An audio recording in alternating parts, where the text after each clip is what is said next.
আসসালামু আলাইকুম সাকিবিয়ান বন্ধুগণ, অপুয়ান বন্ধুগণ। আজকে 26 তারিখ রাত 12টার পর থেকে শুরু হয়ে যাবে আমাদের মেগাস্টার শাকিব খানের বড় ছেলে, ডালিউড কুইন অপু বিশ্বাসের একমাত্র ছেলে আব্রাহাম খান জয়ের শুভ জন্মদিন। প্রথমেই বলবো, ভাতিজা শুভ জন্মদিন, অনেক বছর বেঁচে থাকো, তোমার জন্য অনেক অনেক দোয়া এবং শুভকামনা। কিন্তু ভাই ব্রাদার, আরেকটা কথা, এই যে একটা ভিডিও না, অনেক ভিডিওই ভাইরাল হয়েছে, অনেক ভিডিওই পোস্ট হইতেছে যে এই আগে যেগুলি আমরা কখনো শুনি নাই, আগে যেগুলি আমরা দেখি নাই, শাকিব খানকে ছেড়ে অপু বিশ্বাস বিয়ে করবে। বুবলিকে মানে অচেতন করে আমেরিকা রাইখা যখন অপু বিশ্বাসের কাছে শাকিব খান চলে আসছে, আর তখনই এই ভিডিওগুলি সোশ্যাল মিডিয়ায় অ্যাভেলেবেল হচ্ছে। দেখেন, অপু বিশ্বাস বলতেছে দ্বিতীয় বিয়ে করবে।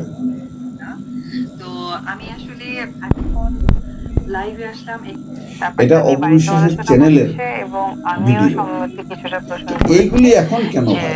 যদি আমি যেহেতু ম্যাচুরেট মেন্টালিটি, এরকম কোনো কিছু হলে, সে বলতেছে তার জীবনের একটা সেটেল লাইফ দরকার। Okay fine. তার মানে আপনার নতুন বিয়েটা এবার পরিবার থেকে হচ্ছে? হ্যাঁ, পারিবারিক আসলে ঘটনাটা কি আজকেও না, আমার কালকেও না, মাথায় ধরতেছে হয়তো না। বা কখন হবে আমি নিজেও জানি না। যারা দেখতেছেন তাদেরও মনে হয় মাথায় আমারও ধরতেছে মত না। আছে, এটা হচ্ছে আসল। আপনি প্রয়োজনটা বোধ করেন যে এই মুহূর্তে একটা বিয়ে হলে আপনার যদি আপনি লাইফ দরকার।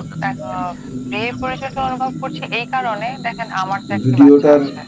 আর আমি কথাগুলি যে বয়সে বিয়ে সুন্দরভাবে করেছি শুনে বা যে থাকেন, বয়সে আমার বাচ্চা অবশ্যই হয়েছে, শেয়ার এটা করবেন, আসলে প্রত্যেকটা কোনোটাই পারফেক্ট মূল্যবান টাইম নয়। মতামত জানাবেন। বিয়ের সময় ওটা বিয়েরও পারফেক্ট টাইম আসলে ছিল না, এবং আমি যখন হচ্ছেটা বাচ্চাটা কি নিয়েছি তখনও পারফেক্ট টাইম ছিল না। মাথায় বাট ধরতেছে তার না। মাঝখানে অনেক কিছুই হয়তো বা আমার এলোমেলো বা ঝামেলা হয়ে যেখানে গেছে। বাংলাদেশের প্রেক্ষাপটে অপু একটা মেয়েকে বিশ্বাসের খুব পজিটিভ এবং সম্মানের সাথে ফ্যান দেখতে হলে ফলোয়ার তাকে সেই সম্মানের জায়গাটা তৈরি করতে হয়।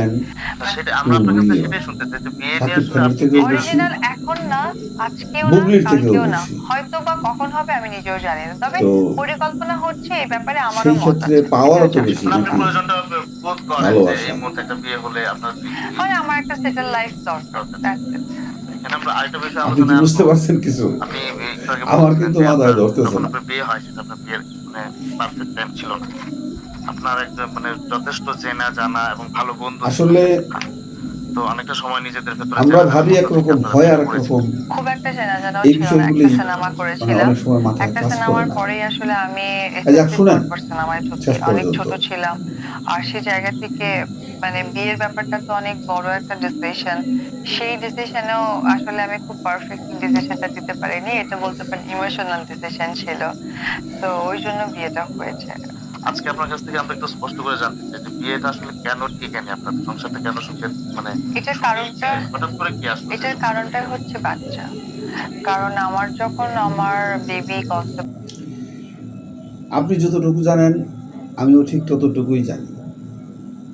শাকিব খান কাউকে ছাড়াই থাকতে পারবে না, না অপু বিশ্বাস না বুবলি। কারণ বীর শাকিব খানের সন্তান, জয় শাকিব খানের সন্তান।